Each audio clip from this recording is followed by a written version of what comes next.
Breaking Rhodesia-style Trump-Putin summit opens in Alaska, the 16th of August 2025. By a correspondent, Donald Trump and Vladimir Putin made their first joint appearance at the Alaska summit today, walking side by side on a bright red carpet in a scene laden with symbolism. Trump, chin lifted and stride deliberate, projected confidence while Putin, impassive, kept his eyes fixed ahead. The tense choreography was captured live as both leaders prepared for talks that observers say could reshape the trajectory of the war in Ukraine. The high-stakes meeting has drawn historical comparisons to the 1979 Lancaster House talks that ended the Rhodesian Bush War and paved the way for the birth of modern-day Zimbabwe. At that time, the United States and Britain sought to counterbalance Moscow's rising influence in Africa by pushing Ian Smith's regime to accept a negotiated transition of power, with Zambian President Kenneth Kaunda playing a key mediating role. Margaret Thatcher ultimately agreed to drop the terrorist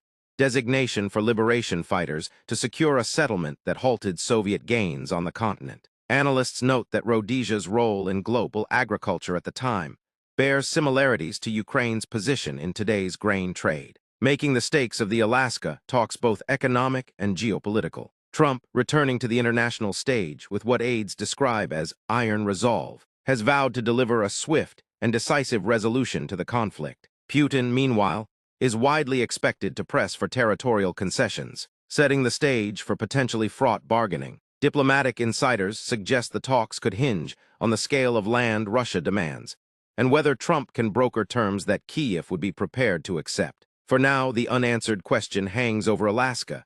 How much territory will Putin insist upon, and what price will Ukraine be asked to pay for peace?